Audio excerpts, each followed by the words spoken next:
Hello नमस्ते सबैजनालाई सन्चै हुनुहुन्छ होला। आज चाहिँ स्याटरडे भएर भर्खर नुहाएर फ्रेस भएको छौँ हैन। स्याटरडे चाहिँ अलि खानेकुराहरू चाहिँ अलि स्पेसलहरू खान मन लागिन्छ हैन। आज चाहिँ मैले खानामा के बनाउँछु हेर्नु होला है त। भिडियोलाई अन्तिमसम्म हेरिदिनु होला।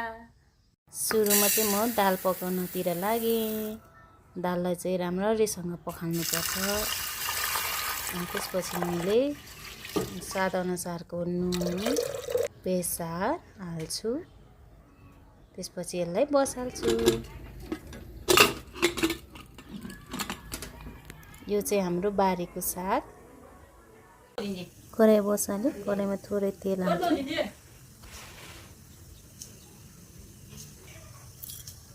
मेथी हालेँ। मेथीसँगै जिरा पनि हालेँ। खुर्सानी पनि हालेँ। लसुन पनि हालेँ। लसुनलाई चाहिँ ब्राउन कलरको बनाउनु पर्छ। त्यसपछि मैले सागलाई पनि एकदम फ्राई गर्नु।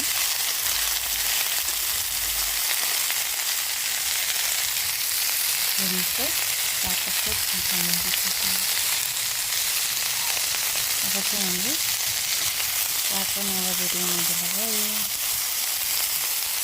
हेर्नुहोस् त कस्तो राम्रो पकाएर अर्को तरकारीतिर पकाउन लाग्यो है त।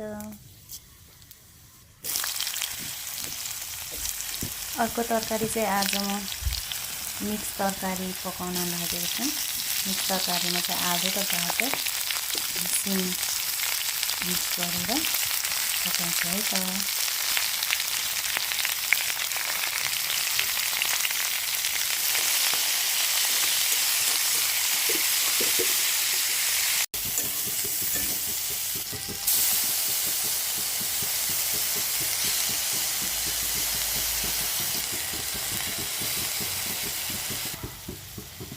अर्को तरकारी पनि अब हाम्रो रेडी हुने बेला भयो। हेर्नुहोस् त अर्को तरकारी पनि पाकिसकेको छ। अचारको लागि चाहिँ 3वटा गोलभेडा ग्यासमा पोल्न थाल्यो। पोलेको अचार चाहिँ एकदमै मिठो लाग्छ हामीलाई। अचारको लागि चाहिँ एउटा खुर्सानी राख्छु, नुन, त्यसपछि मैले एउटा धनिया, लसुन र जिरा पनि राखेँ।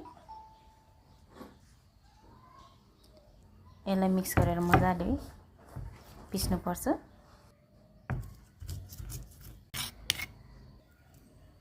टमाटरलाई पनि हाल्ने। टमाटर हालेर पनि मजाले पिस्नुपर्छ यसलाई पनि।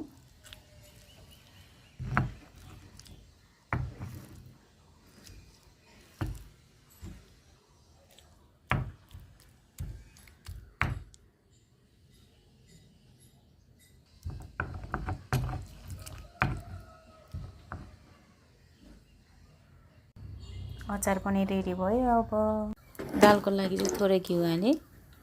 घिउमा जिरा र खुर्सानी पनि पुर्याउने। त्यसपछि मैले लसुन हालेँ। लसुनलाई चाहिँ एकदम ब्राउन कलरको बनाउनु पर्छ। दाल पनि अब हाम्रो रेडी भयो।